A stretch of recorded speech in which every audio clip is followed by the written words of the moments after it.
அந்த நடராஜ பெருமானுடைய திருவடிவம் விளங்குகின்றதே அந்த தூக்கிய திருவடி, அந்த வீசிய கரம், இந்த அபயஹஸ்தம், ஊன்றிய திருவடி, அந்த திருக்கூத்துல அந்த கால் என்ன காட்டுதான், காலை பிடிச்சுக்கோ உன்னை நான் லிஃப்ட் பண்ணி விட்டுறேன். இந்த திருவடி என்ன திருவடி? இடது திருவடி. அந்த பாதத்துக்கே என்ன பேருன்னா அது தொங்குகிறது, குஞ்சித பாதம்னு பேரு. தொங்குகிற திருவடி, குஞ்சிதம்னா தொங்குதல்னு அர்த்தம். அதுக்கு அவ்வளவு சிறப்பு அந்த திருவடி. அது என்ன இடது திருவடி? அது அம்பாளுக்குரியது, அது திருவருளை குறிப்பது. அந்த திருவருளை பெறுவாயாக வா. இந்த காலு கீழே ஊனி இருக்காரு பாருங்க, அதுக்கு கீழே என்ன இருக்கு?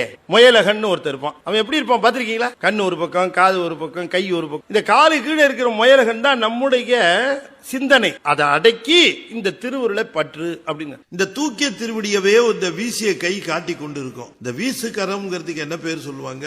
கஜஹஸ்தம் அப்படின்னு சொல்லுவாங்க. அதுக்கு ஏன் கஜஹஸ்தம்னு பேருன்னா, யானையோட துதிக்கை மாதிரி அது இருக்கு, அதனால அதுக்கு கஜஹஸ்தம் பேரு என்று சிலர் குறிப்பிடுவார்கள். உண்மையிலேயே அது என்னன்னு கேட்டா, இப்ப யானை மேல ஏறணும்னா எப்படி தெரியுதுங்களா? யானை என்ன பண்ணும்? காலை இப்படி மடிச்சு அப்படி காட்டும். யானை காலை மடிச்சு இப்படி காட்டுச்சுன்னா அது மேல ஏறிக்கலாம்னு அர்த்தம். யானை காலை மடிக்கலன்னா மேல ஏற முடியாது. அப்ப யானை காலை மடித்து தன்னை மேலே ஏற்றுவதற்கு காட்டுவது போல சிவமானது தன்னுடைய திருவடியை தூக்கி அதை பற்றி கொள்ளுகிறவரை மேலே ஏற்றிவிடும் என்று காட்டுவதற்காக அதை குறிக்கின்ற கையை கஜஹஸ்தம் என்று குறிப்பிட்டார்கள். அதனால யானை ஏற்றுவது போல பெருமானும் முடிமேலே ஏற்றுவார். யானையானது எப்பொழுது தன்மேல் ஏற்றிக்கொள்ள வேண்டும் என்று விரும்புகிறதோ அப்பொழுது தன் காலை மடித்து காட்டும். ஆனால் சிவபெருமானோ எப்பொழுதுமே காலை மடித்து வைத்துக் கொண்டு காத்திருக்கிறானாம். இந்த தூக்கிய திருவடி இருக்க அது எதை குறிக்கிறது என்று சொன்னால் முத்தியை குறிக்கிறது.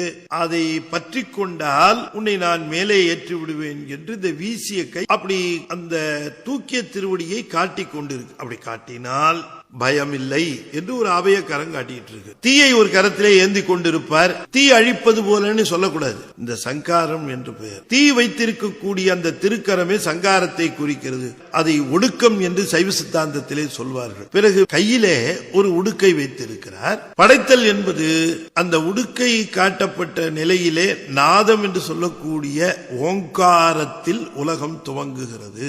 ஒலி, பிறகு ஒளி, நாதம், விந்து என்று உணர்ந்து கொள்ள வேண்டும். உடுக்கை பார்த்தாலும் உடுக்கை ஒலியிலிருந்து வந்ததுன்னு சொல்லக்கூடாது. உடுக்கை பிடித்திருக்கிறார், அது நாதத்தின் அறிகுறி. நாதம் என்பது ஓங்காரம், ஓங்காரத்தில் இருந்து உலகம் பிறந்தது.